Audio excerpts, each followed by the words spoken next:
Hi Vogue, I'm Halle Berry, and today I'm gonna be looking through my life in looks.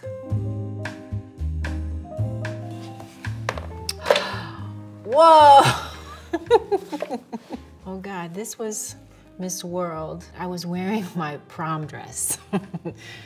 Couldn't afford a real one. That dress got me far. I became Miss Ohio, I became Miss Teen America, and then Miss USA for the World Pageant in this dress. Hair was like big, like fluffy hair, a lot of Aquanet, like that you move your whole head and the whole head just goes with it. That's how hairsprayed it was. But it was fire at the time. Oh. This is back in the day when you carried your makeup around in a kit, and that was like okay to do. That's what was in that kit. That was my makeup. And this was like, oh, this is where my love of the leopard print was born. I still love a good leopard print. And I can see like the high-waisted jeans, the chunky heel boots, all this is so 90s. Some of these things I do wear from time to time because they are coming back. And like every decade, honestly, can come back. And it's happening, and that lets you know how old you are. When your old stuff comes back, you realize, I still have some of these things, and I save them for that reason. So some of these things I do wear.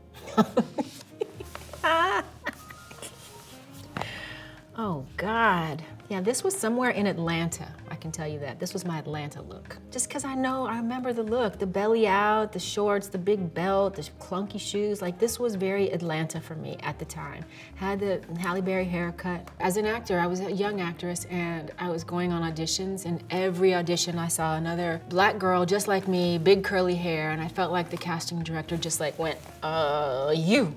And then that's who got the job. So this was on purpose. It was very much designed to set myself apart from the other women that I was going up against in my auditions. And the first audition I had, since I cut my hair, I got that job. And that was my first job on television, called Living Dolls. So it worked.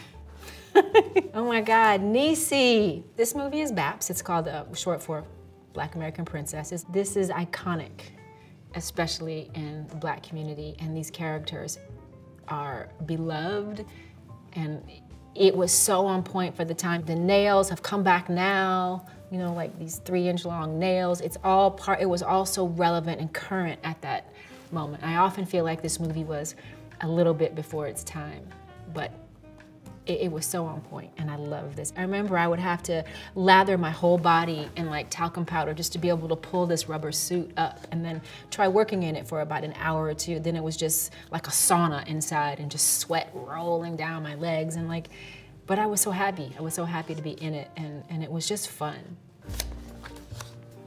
Oh, wow. This is from Introducing Dorothy Dandridge. This role was so important to me and so special to me to bring the life of Dorothy Dandridge to the screen. Her clothes were very sexy and very shimmery, so it was a lot of sequins and a lot of jewels, you know, icy diamonds, and hair was always very coiffed and very tight, you know, very 50s, very together. There is this foreshadowing, and I always felt that Dorothy was the first African-American woman to be nominated as leading lady at the Academy Awards. And she lost that night, and when I did Monsters Ball and then I found myself being nominated, I had this knowing that somehow it was connected. I felt so supremely connected to her somehow. Like when I first tried on her very first dress that her manager gave me, it fit like a glove. It didn't need any alterations, right? And I tried on her shoes. They fit perfectly. Nothing needed to be done. And that night when I won, I woke up the next morning feeling like, wow, I think I finished that for her. I think that's what I was supposed to do. So this is the 2000 MTV Awards, and a big shift has happened here. I've obviously gotten way more comfortable with my body because like it's like pow, I'm out. It's out, and I had on a beaded half frock, let's call it. I remember putting this on and being like, oh no, this is it. And thinking, you know, some part of my mind, well, this could be risky, maybe people will hate this, but I also started to realize during this time that I had to be authentically myself and wore something that I could carry and that I felt good in. Oh, this is another one I really love. This is a really great one. This was the Golden Globes. And this was so romantic. And I thought it was a beautiful color. It was almost the color of my skin. It was such a compliment to my skin color and my hair. And I just remember loving the lace bodice and the shoulders and just feeling very feminine in this dress and very classy. Valentino has always worked for me. Valentino cuts for my body. And usually when I put out a Valentino dress, it's money. It works. Oh my gosh, the iconic Jinx Bond bathing suit. We tried on so many bathing suits, so many bikinis, and so many belts. And this looks effortless, but this was a whole situation. Getting this, this little bathing suit right, and choosing the color and the right fit. And we had a knowing that it would, maybe because it wasn't a Bond movie, end up being an iconic situation or something that would live a very, very long time. The biggest acting challenge I had was to make it look like the water was warm, and I was having a grand old time when I was freezing my butt off. This was like a sort of a badass Bond girl. She was on par with Bond. She was very much his partner. And that was really exciting for me to be. If I'm gonna be a Bond girl, I was grateful that I got to be like one like that. And so bam, there it is. I just remember feeling really great in this dress. The top was very open and free and just had these little flowers that sort of covered all the right bits that it needed to cover. But the bottom was very regal and very grand. And I remember this was Elie Saab, and he wasn't the Elie Saab we know now. He was a young designer who was just starting, and at the time, it wasn't the biggest name I could have worn, but there was something about this dress that felt like it made me feel uniquely myself. All that walk up to the stage, name called, it's a blur. I really had an outer body experience. I only know what happened because I have seen it over and over. But I was sure I wasn't going to win because back then the Golden Globe was the precursor for the Oscars, and Sissy Spacek had won the Golden Globe, so I was sure that I wasn't going to win. And so when my name was called, I think I was truly stunned and shocked. And I think I left my body. The one thing I do remember is Russell Crowe looking at me saying, breathe, mate, and then I checked out again. And I don't remember what else happened until I was behind the stage and I was carrying the Oscar, and I remember looking at it going, oh shit, I won this thing. I think I won it. That's why I have it.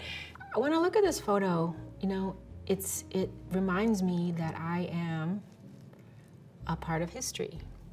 In some way, I am a part of history. No one ever takes this moment away. And so therefore there's a soft spot. I'm filled with pride because I was the first African-American woman to win this Academy Award. And as I said before, I think that was I came full circle for Dorothy. And I knew that next morning.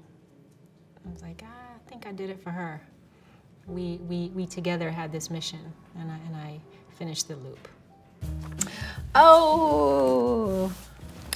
My first Vogue cover. I'm wearing Tom Ford for YSL Rive Gauche. You knew you made it when you made the cover of Vogue, and as being a black woman, you really made it. I mean, I'm shooting with Annie Leibovitz, right? I mean, that's, doesn't get better or bigger than that. And I was shooting with Pierce, who had become a dear, sweet friend at that point, so that was the fun part of it. But, you know, we knew that we were trying to create something special. It was to, you know, highlight our work together on Bond, and Bond is such an iconic series. I remember the first time walking by in an airport and going into an airport just to get a snack before a flight and seeing all the Vogues lined up. And it was pretty arresting.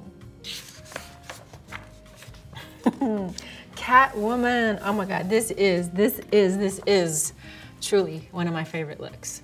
Mainly because it was just so much fun to play Catwoman, to put on this whole outfit, the headpiece, the pants, the gloves that were studded in jewels. These gloves were so heavy. This was just a fun, it was a challenge, you know, as a woman of color to be playing Catwoman in her own comic book movie was something that hadn't been done before. This bra top was connected to my body within an inch of its life. So there was no mishaps. But the hard part was I had to do capoeira in like 4-inch heels, and so that proved to be a challenge. I think the difference in my Catwoman was I think I worked really hard trying to actually embody the movements of a cat. A lot of that was integrated into this script. Acting like a cat, walking like a cat, moving, slinking. My version had a bit more of that because I actually learned capoeira and that helped me move like a cat. That was my signature to it. And now, so many people come up to me and tell me that they love the movie. Forget the haters, whoever you are, who cares? Sweetie just did it, paying homage to me, and Catwoman, and she made a beautiful one. And I just love seeing all the other women try on this costume and bring their inner Catwoman out. I love it. Oh my goodness. This was recently. This was this year's Academy Awards. And this is Dolce. And Dolce & Gabbana. And this was made especially for me, this award show. I was doing something different with my hair. I tried this little short wig just to have some fun, you know, to mix it up, and I thought it had such a great chance for me to show my shoulders, and it was so bare, and I thought it'd be really cool to have, you know, a little short, little bob like this and sort of play with baby bangs. And I loved the color of this. I loved all the fabric. It was very romantic, and it was very fun. And I wasn't so sure I could pull a bow off across my belly, but my whole team said, you can do it, you can do it. So I took their, I took their advice. I should have practiced the pose. No. But it was fun. You get out there, and that's just what I felt like doing because there was so much fabric. It was so flowy. It was just beautiful. Vogue, thank you so much. I so enjoyed looking through all these looks. I hope you did too. See you next time.